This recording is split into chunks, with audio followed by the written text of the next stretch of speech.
Good morning. I am Dr. Robert Kilpatrick, the chair of the Health and Medicine Member-Led Forum here at the Commonwealth Club of California in San Francisco. And we're currently continuing with our online program. Today, we are continuing with the Healthy Society series. And the purpose of the Healthy Society series is really to look at all the elements that will come together to create the society that we want to live in. And there's no doubt about it that education, particularly higher education, has a crucial role in creating leaders across the spectrum of society for the future. So I'm really delighted with today's program, Change Making in Higher Education. And we have three of the top leaders from the University of California, Berkeley, today with us: Chancellor Carol Christ, the Dean of Undergraduate Studies, Bob Jacobson, and Rich Lyons, who is the Chief Innovation and Entrepreneurship Officer, a newly created job, formerly the Dean of the Haas Berkeley School of Business. So without further ado, I'll pass you to Rich, who will move us into the program. Thank you for viewing. I want to just say a couple more quick things, if I may, about our two guests today. Carol Christ has the top job at UC Berkeley. It's the title Chancellor that we use, as Robbie mentioned. She was, prior to that, the president of Smith College, so she has lots of perspective there. And prior to that, at Berkeley, served in the number 2 job, what we call the provost and executive vice chancellor, and professor of English for many years at Berkeley. And Bob, as the Dean of Undergraduate Studies, professor of physics, he's seen an awful lot of parts of Berkeley and higher education generally. Anyways, there's more bio information that's on the website. I'll direct you to that, but let's jump right into this programming if we may. So let's start with COVID. I think we have to start with COVID. It's on all of our minds, and understandably. And so why don't we start with you, Chancellor Christ, Carol, if I may. So when you think about your management or Berkeley's management of this crisis, are there certain things that in your own experience, for example, has helped you manage through this crisis? Given how unique it is, I know that's a big question. Thanks. Thank you, Rich. Yes, indeed. We had the experience at Berkeley of the fires 2 years ago, which necessitated a canceling of classes, and then even more significantly, the power outages in the fall. And that also gave us experience with sudden disruption of most university activities. So we started at that point working on a plan for instructional resilience without any sense that a pandemic was coming. And that has really served us well. We're, of course, dealing with two different crises. One is the pandemic, the other is a financial crisis in our country, but certainly in our university. And maybe it's the dubious privilege of leading through 4 previous budget crises. So I think I've figured out some of the principles for how you deal with that. Undoubtedly. And as I recall, I was actually teaching last fall with the fires and so forth. A number of faculty had to immediately go to remote. That was a much shorter duration thing, but we were doing some remote teaching back then too, weren't we? That's right. Yeah. And so how about the sort of writ large, right? I think people have perhaps had a chance to speak to higher education leaders and so forth. Are there things that either of you is seeing that in kind of the higher ed leadership landscape, things that are inspiring you, that decisions that are getting made that feel like, wow, we weren't thinking that way, a couple months ago, and I like what I'm seeing, and maybe some things that are troubling you about our response, higher ed generally? Yes, the thing that's been inspiring to me is actually less on the leadership level, but in the grassroots level. I've seen extraordinary creativity, initiative. I'll give just one example. A faculty member, Jennifer Doudna, she's the discoverer of the CRISPR-Cas9 technology. When the pandemic struck, she pulled her lab together and she said, we have to stand up and fight this virus. Mhm. And they created a robotic testing lab that currently has the capacity to do 1,000 tests a day. They just moved from nasopharyngeal swab testing to saliva testing. It's just an extraordinary story. And there is a faculty member that she works very closely, Fyodor Yurnov, that wrote me an email. And he quoted Lord of the Rings. He said, this is Frodo.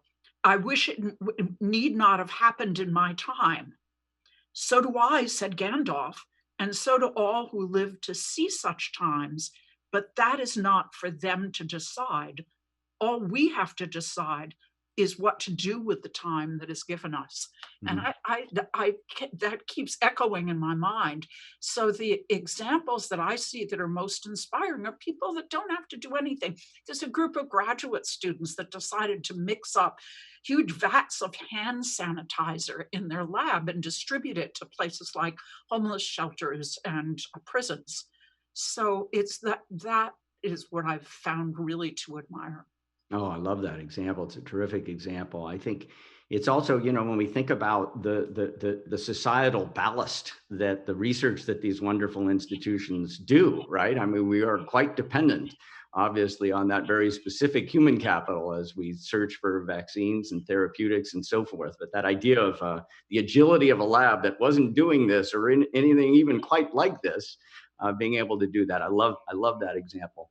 Let me turn to you, Bob, and I'll bring it back to this overarching theme of healthy societies. So, this is a broad question. I know it's one that you've touched in various ways in your own experience and career. But when you think about the role of education in advancing healthier societies, what elements of that come to mind? And could you help us think about that connection? Well, Berkeley has always thought of itself as a community, a small society of its own. And it's been interesting in the last 3 months to see how that plays out, to see how people pull together in this community that is now dispersed across the planet. We have students in every time zone. And I hear from them because they want their exams rescheduled into their time zone, which is an interesting challenge. Yes. But they're still a community. So this is a short-term example of how the healthiness of this community has to come from the people pulling together and reacting. And they're developing all sorts of ways of doing it, both physical ways in terms of laboratories and hand sanitizers, but also ways of organizing themselves, coming together for office hours, coming together for clubs. Berkeley has a large number of student organizations, and they're finding ways to function and, in most cases, to thrive. So Berkeley as innovator is important, but Berkeley as educator is also important. Students are learning how to do this, and they will carry that forward in what they do.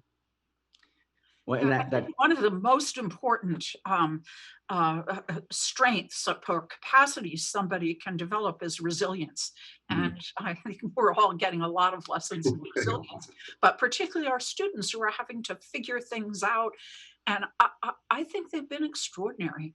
The students were very disappointed that they weren't going to have a graduation, and a group of students used the game Minecraft to create Blockley University, and they created a replica in extraordinary detail of the campus and staged a graduation. Just incredible things. And this is sort of what we want. We want the people who are most affected by things to have the tools to deal with them, to improve that situation. They're not waiting for word to come down from above, which can sometimes be a little horrifying in what direction they take. But nevertheless, they are trying to find positive ways forward throughout all this. I think it's going to serve them well. Oh, I love that. And I think it's going to leave us with a changed university. Well, I agree with that. They are not waiting. That sense of agency, right?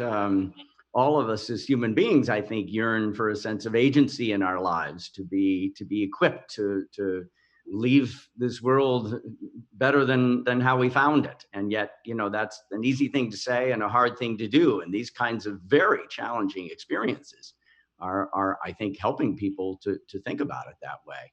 One other quick comment, if I may, is that, you talked about the community element of it and how central that can be to healthier societies. I think we are also seeing alumni engagement. I know both of you are seeing this, but alums are getting more involved in our accelerators, and they're getting more. I mean, Zoom has sort of enabled a connectivity that is quite remarkable and isn't going to go away. One can even imagine, if I can paint a picture of further in the future, we have alums, as do most universities, who are serving as advisors to startup teams or whatever it is, research labs and boards. But I think we're starting to see something even wider emerge. What if each of our classes had advisors? Yeah. What if alums said, I will be an advisor / mentor to 5 people in that class? That's a very spiky way to use me. Like, wow, bringing alums into the classroom in that way. Anyways, I just, as we start to get concrete about what's getting enabled here, I think we start to see some of the exciting opportunities that are, in fact, revealing themselves. So thank you both for those comments. I want to come back to the word change making, if I could, right? If we think about Berkeley has played a role as a bellwether institution, obviously in the past, particularly in this public education realm. This is a hard question, but if we were going to paint a picture of what you would like higher education to look like, so that let's be optimistic. Some of the things that you would love to see 10 years out is a long ways out, but let's paint a big picture. What are a couple of the themes that are principal in your mind in terms of the direction not just Berkeley needs to go, but maybe higher education more generally? Chancellor, could you start with that question?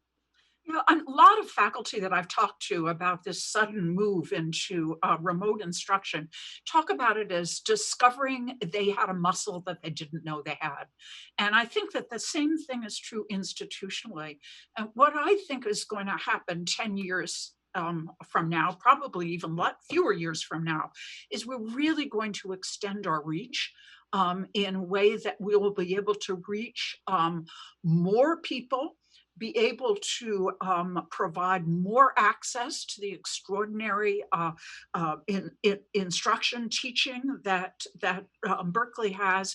And I think limitations of time and space are going to mean less. So if we do this well, we will be able to create greater equity in the sense that, you know, kinds of real obstacles or challenges for students, work schedules, inability to go full time, commuting, we can make much less of an obstacle with the remote capabilities that we are developing.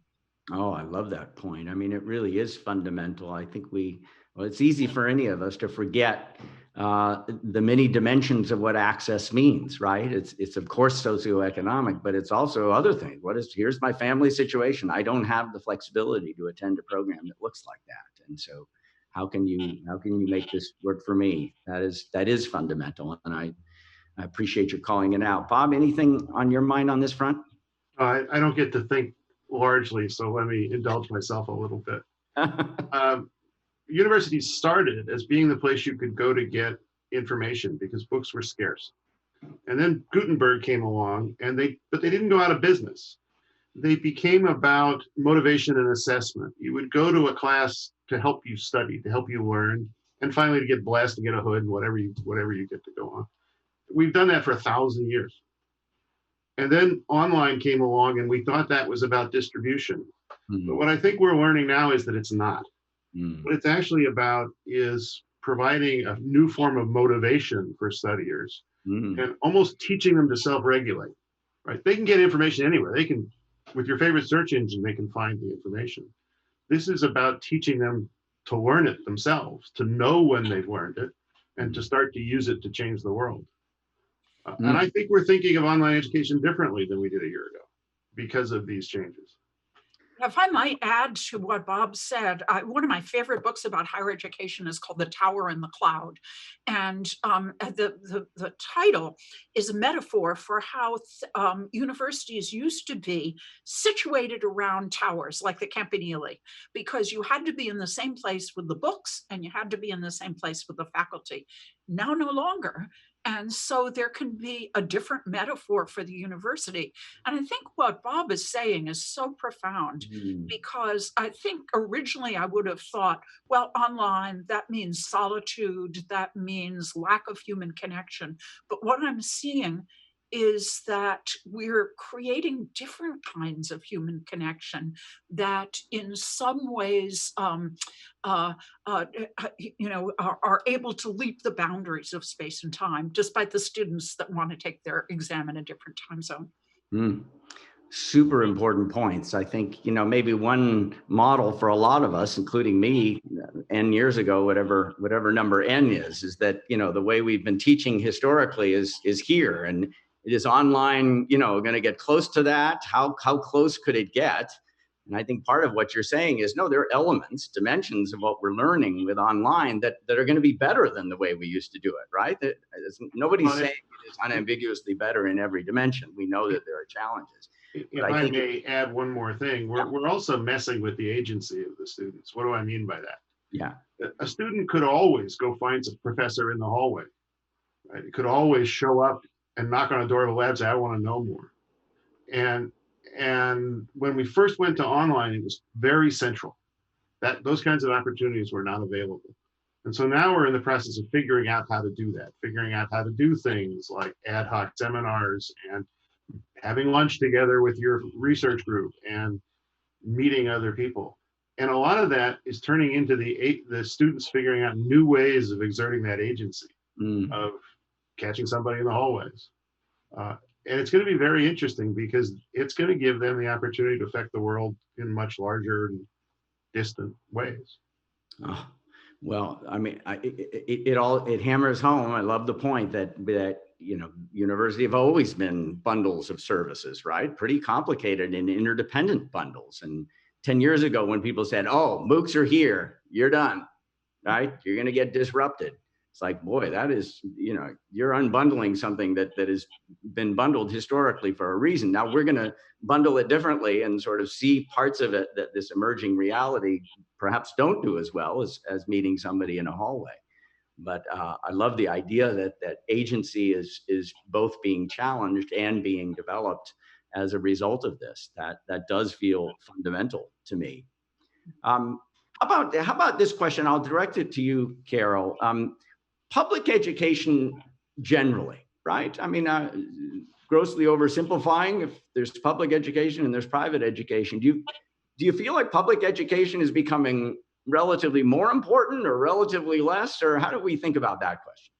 I think it's becoming relatively more important. I think people are even more sensitive to the social mobility engine that public higher education is. It's basically, higher education is about the generational transfer of knowledge.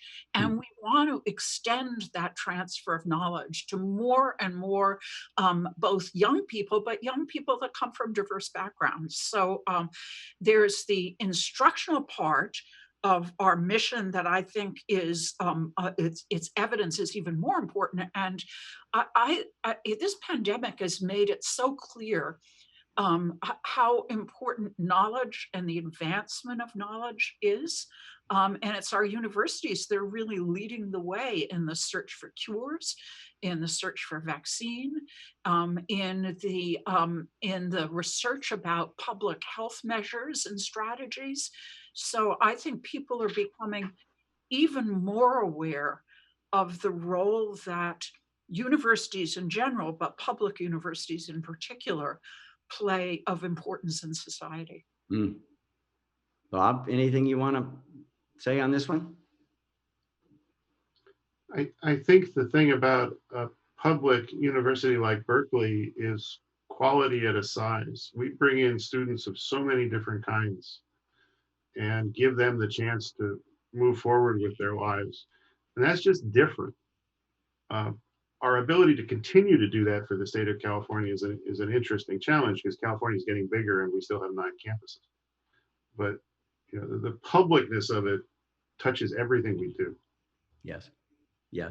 And, I think for a lot of people, including a lot of our listeners today, I mean, they value highly private education because they themselves benefited from it or their families have. And that's, of course, a fine thing. At the same time, I think most all of them recognize that they value public education publicly. I mean, in the sense that they realize this, you know, wheels could come off if we didn't have that wide access to education. Of course, we could distinguish K through 12 from higher education. But one of the things that Scott Galloway, if I could flag it, he wrote an article recently about the coming disruption in higher education, New York Magazine, I believe. And one of the things he said is, the kind of especially exclusive private institutions are operating at a scale that is about one undergraduate scale. It's about 1/5 the size of Berkeley. Presumably, that's because that scale serves the problem that they're trying to solve. But at what point does society need more scale at the top end of the private provision of education? That question is on the table, it seems to me. I think that's an extraordinarily important question. It's something that I think about all the time, is how can Berkeley achieve even more scale, or the Berkeleys of the world achieve even more scale? There's a statistic that's a really interesting one, that Berkeley has more students on Pell Grants than the whole Ivy League, which suggests the kind of mobility engine that places like Berkeley, University of Michigan, other University of California campuses, University of Washington are for the country. And I think one of the biggest questions, one of the revolutions in higher education that I think this pandemic is creating is I think it's going to be a scale magnifier, and small institutions are really going to struggle with the issue of scale. Interesting. That was that mentioned, that Galloway article I mentioned also suggested as much, that this using business jargon here, but kind of the addressable market, a lot of these remarkable higher ed institution is effectively getting larger, and they may even be partnering, some of them, with private companies to reach out and touch even more people. So it'll be interesting to see that dynamic play out. Can I touch on the quality side of this, yes, though? I mean, I'm willing to argue that Berkeley's best 500 students are just as good as Harvard's 500 students in any given year. I'll make that argument every day. And now let's talk about the other 9,000. My question is, what do you want your physician to know? Right? Our graduates go out and they become the lawyers and the managers and the doctors and all of the other things that make California run. Don't you want them to be well educated? Don't you want them to be broad and deep at the same time? Don't you want them to have met people from all over California? This is what we bring to the party. Yep. Great. Wonderful questions. I'm going to use a few questions, thank you for that response. Some questions are coming in through the chat, and thank you for that, for those of you that are submitting them. Let me try. So here's one that connects to that COVID-19 topic that we started with. It would seem a healthy society needs to be educated about the basics of wearing a face mask for reducing the spread of COVID-19. Why is it so hard? Are students any better at doing this? Any thoughts there? Well, we're going to require all our students to take what we're calling the Berkeley Pledge when they come back to campus, a pledge to all the public health measures that will be required, including mask wearing, to protect the health of the community. It's not just protecting your own health, it's protecting other people's health. Actually, in Berkeley, I've seen most people seem to be wearing masks, at least in the times when I walk around. And a related question, I'll toss it in now. Where can I find more information on how Cal is handling safety/sanitation protocols surrounding in-person labs and design spaces, particularly those with shared equipment? And there's a lot more posted now. Anything we can point them to? Oh gosh, I wish I had the web address, but there is a very detailed plan for the reopening of research that has all of those things in it. There are every lab, in order to reopen, has to submit a plan that is not only about the density with which the lab will be occupied. We're restricting things to about 25% occupancy, but also about all the cleaning, sanitation, social distancing procedures that'll be used in the lab. Bob may know more about this than I because you're a laboratory scientist. There's a lot of detailed work that's going into that, and buildings are being reopened this week. Yeah. But if someone wants to get more details, go to the main Berkeley website. There's a, I'm not good with colors, red or orange bar across the top that says how Berkeley is responding to coronavirus. That will take you to a page where you can learn more about research or education or other aspects of how this is being managed. But Yeah, you know, a lot of this is still being worked out as we go along. People are opening small buildings or individual labs, figuring out the lessons from that, and then moving on to the next one. and literally just yesterday, there's a series that would be easy to find if you just search it on the internet. Campus Conversations, a set of conversations. I know both of you have been involved in this, but the one that was literally yesterday over the lunch hour, so will be available on video, was with the Vice Chancellor for Research, Randy Katz. And he was talking about how many labs of the roughly 80 labs, how many are already open. There's, of course, you know, distancing happening and all kinds of safety protocols. And as Bob mentioned, another 15 or so will open within a week, but that's still roughly only a third of the labs. And of course, there's a lot more research going on at Berkeley than what's in the so-called STEM labs, the science, technology, engineering, math, and so forth. But if you're specifically interested in research capacity opening, I would definitely see that Campus Conversations that will be on the campus-wide website there. So how about look, the historic event this last week, Proposition 209, the regents unanimously suggesting we need to reconsider this. We just have to address that question. Carol, probably, I mean, you're involved in this in so many ways. Help us understand how this is evolving. Well, I was delighted with the Regents' action. I was the provost at Berkeley at the point that Proposition 209 was passed. I saw our diversity really plummet as a result of that. I think people are just deeply and painfully aware of the structural racism in this country now. And I think perhaps the tide is turning in regard to attitudes toward affirmative action. I wish it were a tool that we had in our portfolio of tools to broadly educate a representative population of Californians. So I was delighted to see what the Regents did. We'll see what the electorate does in November on the ballot. Yeah, and is there, I'm just wondering, you probably don't know this, but I'm sure there are enough researchers on the Berkeley campus who have addressed sort of what do the data say and what does the research say? And I obviously, when thinking about voting and an official position by Berkeley, that's complicated territory. But what does the research say, right? That those are things that we're in a position to do. So anyways, that would be something we might be able to help with. So Berkeley for a long time has had an admissions process that reaches out to many different people. It doesn't necessarily, we turn away people with perfect test scores every year in favor of others.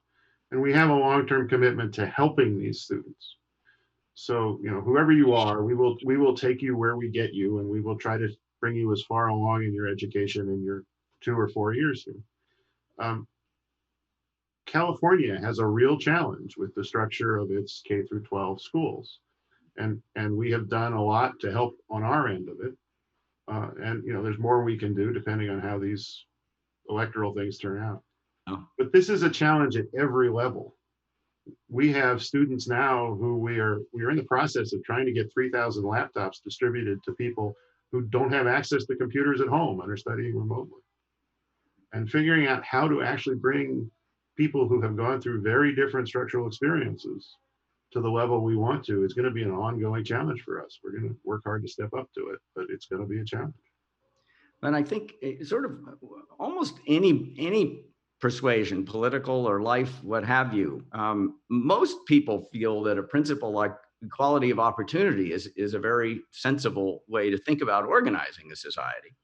And, you know, one of the things I remember, my eyes were opened. This was by the students. You know, I was having a discussion when I was dean, and they were saying, "But what about distance traveled? What about distance traveled? Do you see how far that person had to go to get to this spot? And you're just comparing this spot with that spot." Right. And I thought, oh, that was just a very helpful comment for me. And in any event, this is it's a fundamental element as we think about, you know, healthy societies. There certainly have lots of historical precedent where things became sufficiently unequal in a society that literally wheels did come off, right? Things didn't continue to work as they had. Sticking with this general area, if you thought about, so there's a question here about AI, and I think it links to, when we thought about social media and post-truth and AI, and so this question, will AI software complement professors' teaching or replace professors in the long run for students to have a better inactive experience? And you know, so as we think about technology per se and how it's playing a role, maybe Carol, you could speak. People talk a lot about getting the humanities connected to this technological dynamic in a deeper way. Is that one of the things you're supporting at Berkeley? The question of AI and the ways in which it can enhance learning is an extraordinarily interesting one.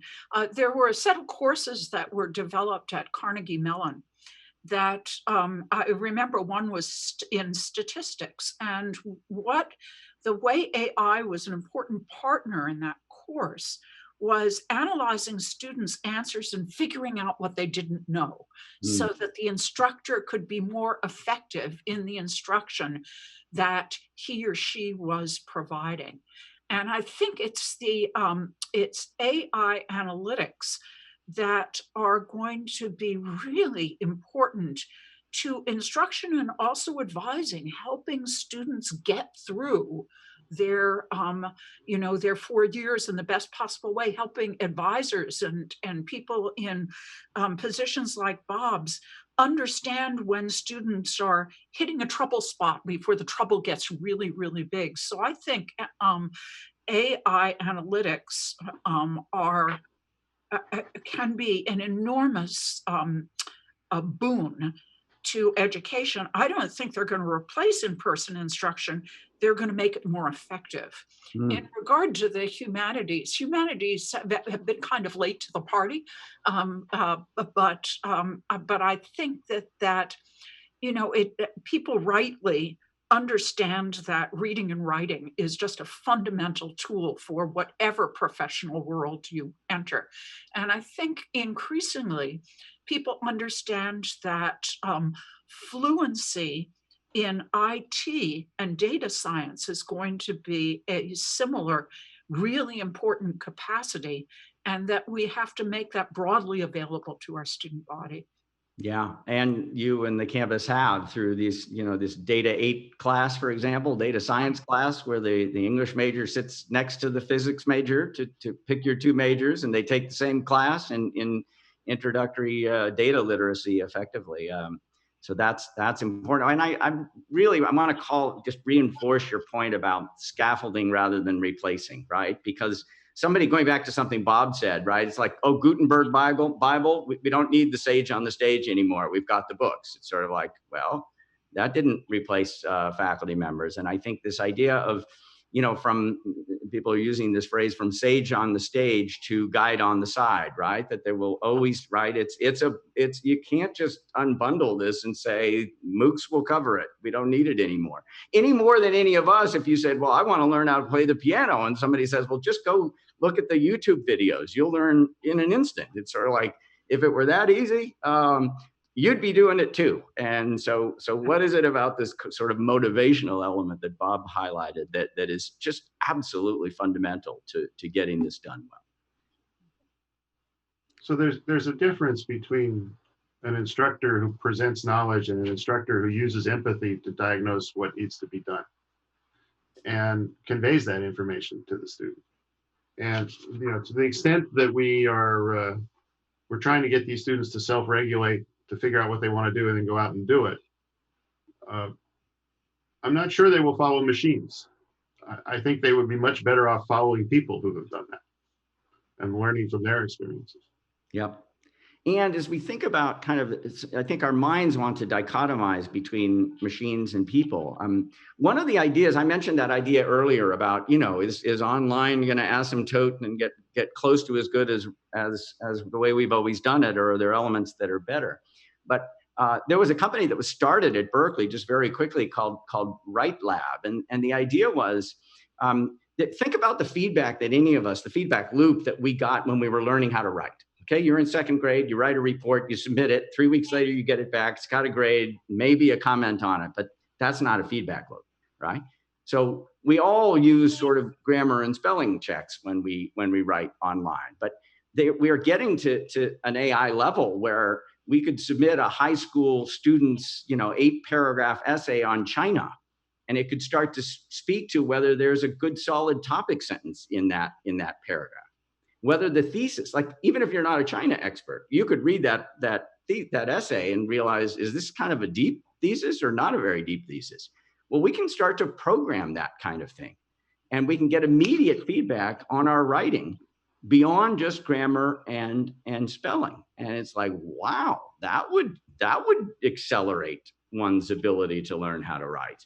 Not that this product in its full-blown glory fully exists yet, but it is parts of it exist. Anyways, that I view that as something that is a little bit more in the scaffolding rather than replacing element of it. So here there are many sort of great questions, and I'm not going to be able to get to all of them. How about this one, which is relevant to both of you? Intellectual aspects of higher ed can be adapted online. But what about access to the labs, the hands-on, the action learning? How might that be adapted on a global scale? Local maker labs, things like that. How do we keep the getting your hands dirty part of what we do strong? There have been some really creative things that our faculty have done in moving some laboratory courses online. In other words, in chemistry, for example, they're using graduate students to do demonstrations that are filmed, and then the students do the calculations from the experiment. But I don't think that there's a substitute. Bob would know this better than I, but I don't think that there's a substitute for the as you put it, the getting your hands dirty aspect of research. That laboratory work is often going to need extraordinarily expensive and complex equipment, which you can't duplicate in your basement. And also there's an element of you just have to work with the material world and the ways in which we do experiments with the material world in order to yield the benefits of science. But Bob does this stuff, so he would know better than I. I mean, many people, when they think of labs, they think of introductory labs, introductory courses, which are so cookbook, they're miserable. And I agree that there's not a whole lot gained by those that couldn't be done remotely or by other ways. But if you want people to go out into the world and be able to do stuff, you have to have them be beginners at that stuff and then learn to be enthusiastic about that stuff. And then even, maybe make a few catastrophic mistakes. You clean up the scorch marks on the wall, you make sure nobody was hurt, and you move on. And that kind of lab experience, that kind of research experience is what the university has always excelled in. It used to be it was mostly graduate education, and it's moving down now into senior, junior, sophomore, and in some cases freshman. Yeah. And well, I think that also, you're right, it requires a certain amount of physicality. One of the hardest things for physics students to learn when they're first working with electrical circuits is that the diagram is not the same as the object. They'll have wired it wrong, left off the battery or whatever, and they'll spend all their time looking at the piece of paper. Piece of paper is not going to tell them what the problem is. Yep. And that's a lesson you just have to learn with your hands. But and that links so well to a point you made earlier about agency, right? If at the end of the day, we need citizens that I love the phrase, you can't be what you can't see, right? When we're 17, 18, 19, and we're coming into university, there's a lot of futures for ourselves that we can't see. And we need them to see more of those. That's part of what we mean by agency is that cognitive shift from they do that, other people do that, to I do that. Actually, this is now available to me. Maintaining some humility in that, but that's fundamental. And I think, some of the things that you're talking about are part of how we design even more of that into this fundamental, 4-year or however many year experience. Now, when you teach, you're not just teaching content, you're teaching a way of relating to the material. And that's, in my experience, what students, what they aspire to is, I want to be able to relate to this material like that person. Right. And I was talking before about universities are about the generational transfer of knowledge. One of the things that happens in universities is you expand your adult universe, and you encounter many, many more ways of connecting with material in the world that enables you to envision different possibilities for yourself. Oh, well, everybody at Berkeley has heard the phrase question authority. Yes. We don't always think about that, right? That works best when authority answers and you get to engage and you get to figure out, what does this mean for me and how do I go forward? So there is this need to have younger learners, more basic learners, have a chance to do it themselves so that they eventually move up to having the skills to do whatever it is they want to do. They don't necessarily want to become like me, but they want to be able to take their pieces of me and all the other people they worked with while they were here, go off and do that. And that requires a kind of interaction that we're just now learning how to do remotely. Yes. And that relating to the material more deeply and in more ways. Just a quick story, if I may. It's one of your colleagues in the humanities, Lisa Wymore, Theater, Dance, and Performance Studies. And we were talking about a course that we're designing as a kind of front end for incoming freshmen. And she was talking to me about critical thinking, which of course, that we've all heard that phrase and we all have some working definition in our minds. But she was emphasizing for me, I'm an economist, I'm a social scientist, right? But she was emphasizing for me the notion of empathy's role in critical thinking. That if you really want to see an issue from all sides, you have to see it from all sides. You have to take different perspectives. Empathy is fundamental for understanding how this looks like. How do you speak into that person's listening? Yeah. To do that, you have to work at it. And as an economist, it's sort of like empathy and critical thinking, those two things just weren't very close objects in my mind. So anyways, just one small concrete example, the kind of thing that you're describing was very helpful to me. Let me we may come back to that topic. There's still some great questions. Let me come back to a topic that Carol, you've thought a lot about because you've led through it. When we think about Berkeley's history, free speech, making sure that students are safe for ideas and so forth.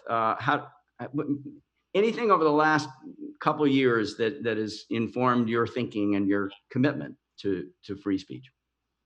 Yeah, that's a question to which I've given a lot of thought, and I increasingly I am. I have a very John Stuart Mill-like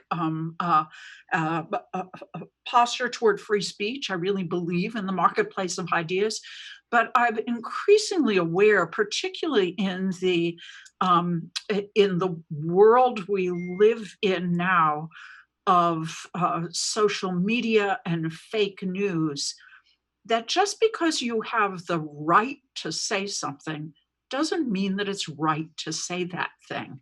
And to get back to the principle of empathy that you talked about, I think we all are aware, need to be aware of the impact of our words on community. So I'm not suggesting a kind of standard of political correctness that is stifling of really free and robust debate. But I am saying you need to understand in your speech, the impact that your speech is going to have on people who are listening to you and the impact on the community that you value. Yes, and it does connect, as you said, to that empathy question, and also the community theme that I think, Bob, you initially raised. Thank you for that. There's so many good questions here. Let me pull one out because it's just so important for both of your roles. Don't several companies have R&D labs? Perhaps that's where alumni companies can help partner with students. So, industry sponsored research, and there are just so many connection points with companies. So that was the question. Are there more partnership opportunities, and how do you see some of those evolving? Rich, you could probably speak to that question better than I, but yes, indeed, there are such opportunities, and we want to make even more of them available, in part through the startup and the incubator and accelerators that now surround campus, in part through any number of programs that are industry university partnerships that have lots of opportunities for student interns. Yeah, thank you. Yeah, and now we can do internships all over the planet. Yeah. So pretty much wherever you are, if you're interested in offering a Cal student an internship, there's probably one pretty close to you right now.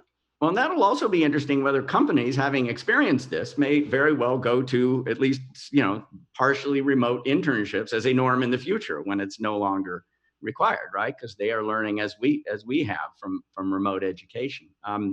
If I could, just because I am in this Chief Innovation and Entrepreneurship Officer role, you're right that this question is pretty close to what I do and think about. I think most people on this call understand that there over the last 30, 40, 50 years, there's been a sea change. And, we had Bell Labs and we had lots of companies that were doing, basic research, upstream research. And now there's been speaking generally, a kind of division of labor where our universities are really doing the upstream or basic research and the middleware research. And then there's a lot of partnering on the more translational research with universities and companies. And so it is evolving rapidly, and I think it's working well on both sides. Obviously, universities and we have to take conflict of interest very seriously. We have to take academic freedom very seriously, right? And we do. With those things in place, though, these partnerships are I think, advancing us as institutions and advancing societies. Let's see. How about, I want to come back to a topic that we talked a bit about before. So this is a little bit of something that I'm totally enthused about, and you both have helped me be enthused about this. But it's really that agency question. So I'm going to pose it this way, and to our listeners. So those of you that are listening, suppose Berkeley told you, or some fine research institution told you, you get to design a 30-hour class that every incoming freshman and transfer student would be relevant for Berkeley. Everyone has to take. What would you teach? What would you teach? And that's not effectively a question that's been posed or an opportunity that's been offered, but I think it's helpful for each of us. And so if we thought about needing students that actually societal impact, they not only want to have societal impact, which all people do, and especially our young people do, but they feel like they've been enabled to do that.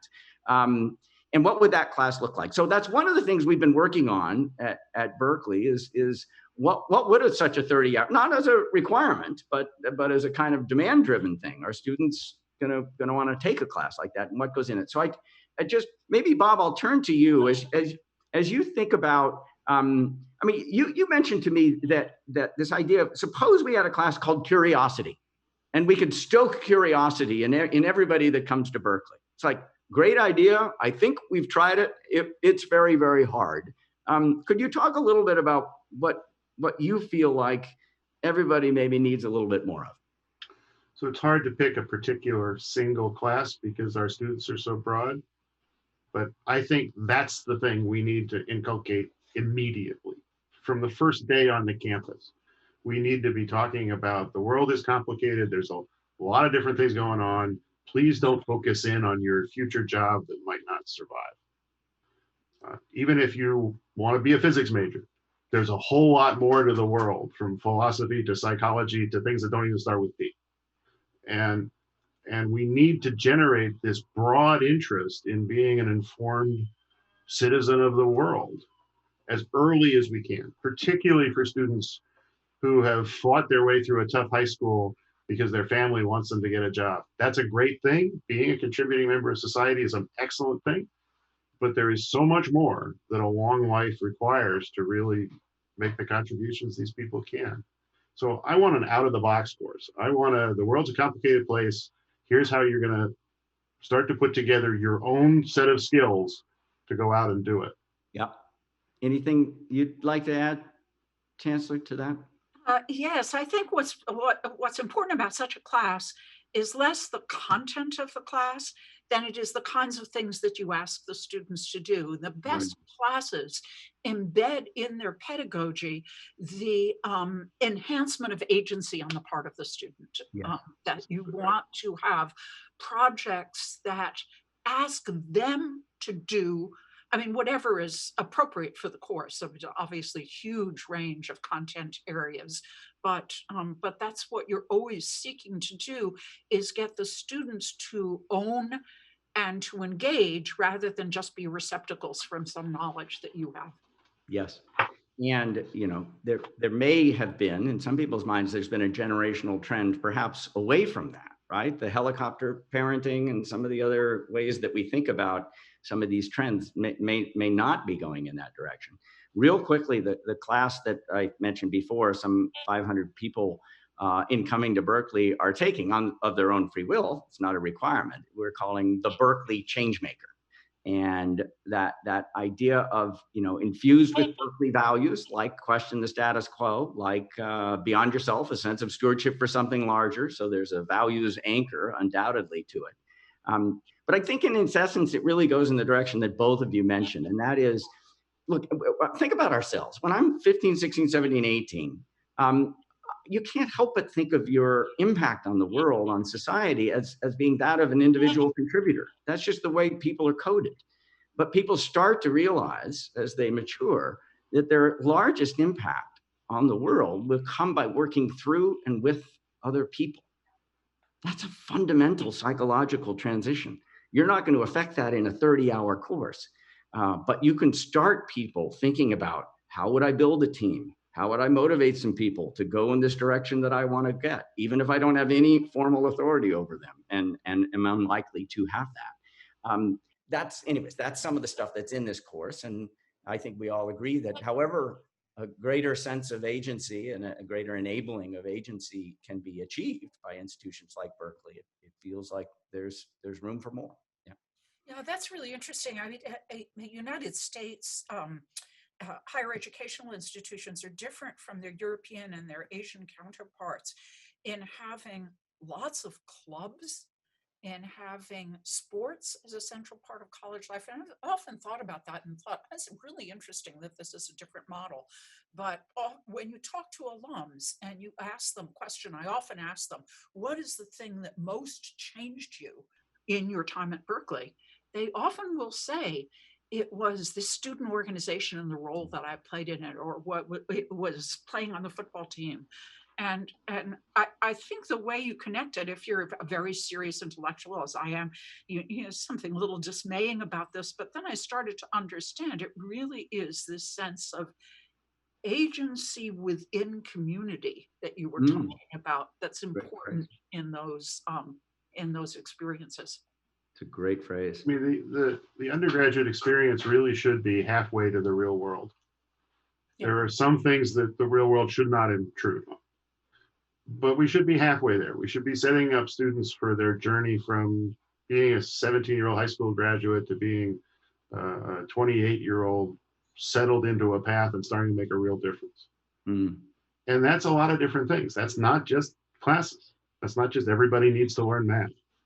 Yeah. That's a huge, broad set of attributes for the person beyond the learning out of the books that in some sense is the future of the university, is the mentoring necessary to help people do that. I love it. the bundling of opportunities and experiences, and that, again, back to that bundling and the nuance that is the delta that someone can experience at an institution like this. Here's one question that I'd like to get out there, and then the question of differential impact, right? Whether we're talking about COVID-19 and different groups, and also, at Berkeley, you're bringing back people to campus, and you're trying to make sure that it works for as many people as possible. How do we think about, maybe this is better for you, Carol, but when you're thinking about sort of kind of fairness as you bring people back in the fall, what's principle in your mind? Well, we have 4 principles for all the decisions that we're making: to protect the health of the community, to sustain the continuity of instruction, to preserve as many jobs as possible, and to view everything through an equity lens. So whenever we make a decision, we ask the equity question and say, does it have differential impact? Is that differential impact negative for some students? And if so, are there ways we can mitigate that differential impact? The program that Bob referred to just a moment ago, providing computers to kids who don't have computers. We're trying to provide hotspots for students that don't have good internet access in their homes. So we really are trying to look at our decisions through an equity lens. Thanks for that.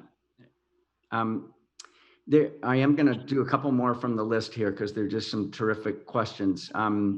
Specifically here, how do we think about, okay, I'll read it. After the campus opens for students to return in the classroom, will all the students still be online? What does that hybrid look like? What about students who do fall ill? And how are we kind of managing the likely testing and de-densifying actions? First of all, we're reserving an entire dormitory complex, Foothill, for students that either have to be isolated because they're ill or have to be quarantined because they've been exposed to COVID-19. That's over 800 beds. And secondly, every student will be taking some classes remotely. The great majority of classes at Berkeley are over 25 students, and so those courses will be taught remotely. But I hope that students returning to campus will also have in-person experiences, though they probably won't be complete classes, except if they're taking one of these under 25 classes like laboratories or performing arts classes. Thanks for that. Thank you. We're getting close to the end of our time. I want to try this question. It's in the list here. And what is your view on the need for higher education to transform itself? I've worked across the public sector in the UK. It worked across the public sector in the UK. Seems like higher education is well behind. For example, value for the money. Some of the themes we've talked about, I think, are transformative themes, but I guess this one's getting more specifically on how do we make sure education is affordable. So I could focus your attention on that if I could. Well, I think that that's a very complex question, much more complex than 2 minutes allows you to answer. Yes. But that you have to think of it in the context of what has been a massive public disinvestment in certainly public higher education.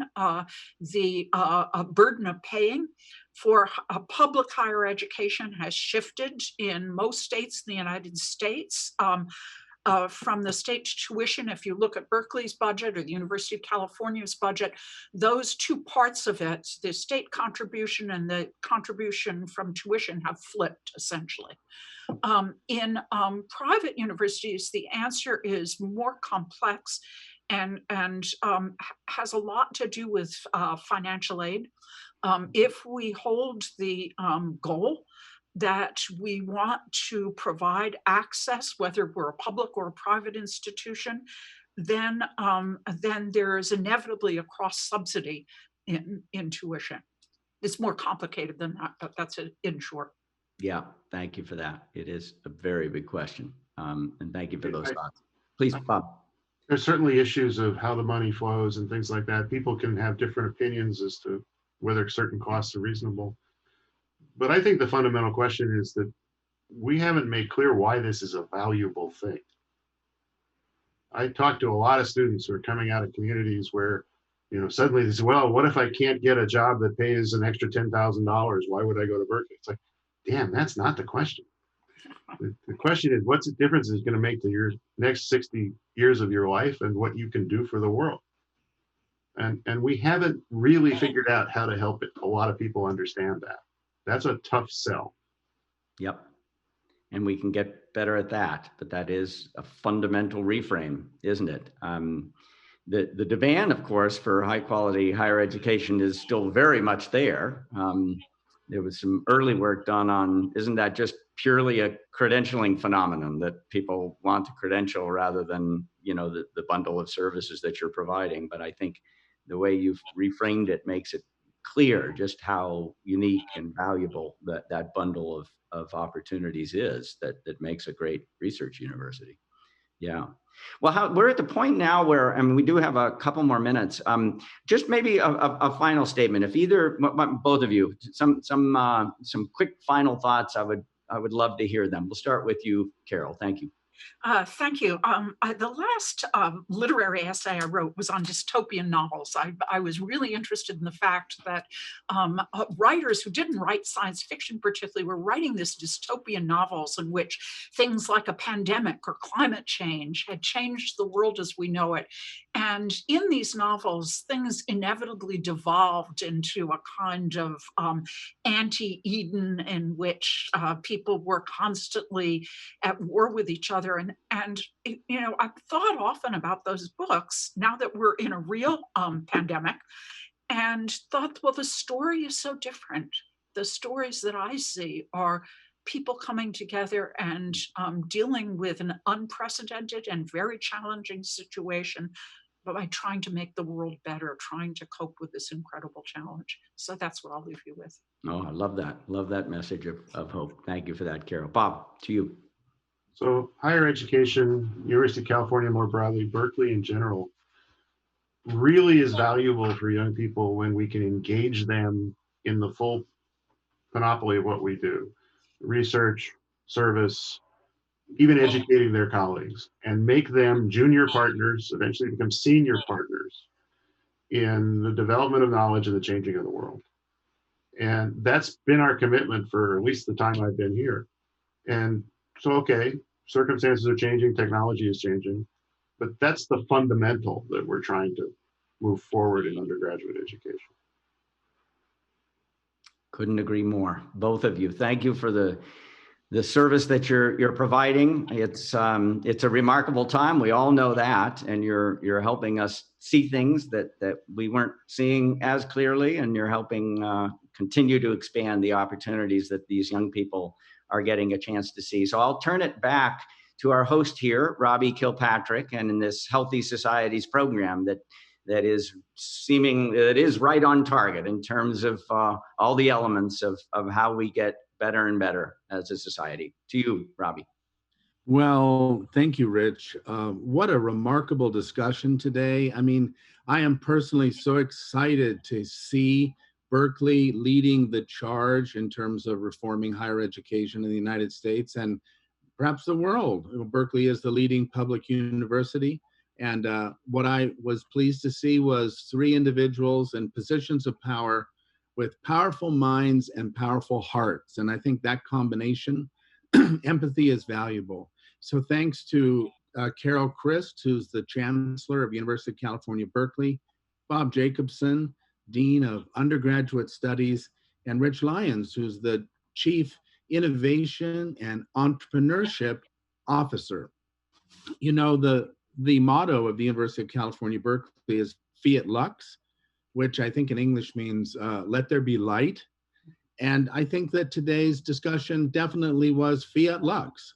You illuminated many of the most important issues, I think, and you have stimulated a broader discussion. I'd like to thank our audience, all of you who have followed this program, and I want you to know that in a few days' time, perhaps a week or more, this program will be available on the Commonwealth Club website, both in a video and audio format, www.commonwealthclub.org. I'd also like to thank donors who are helping the club get through these challenging financial times, including Chan Zuckerberg Initiative and many individual contributors. And although these programs are free, I'd like to encourage all of you to either become a member, very cost effective, or to make a small or large donation to the club to help this kind of programming continue. You know, the Commonwealth Club has been hosting enlightened discussions for 117 years. That's a very long time in the history of California, and we hope that we'll have another 117 with your help. So again, thanks to our wonderful speakers today. Please go to commonwealthclub.org and see some of our new programming in the next coming weeks, and have a good day. Bye for now.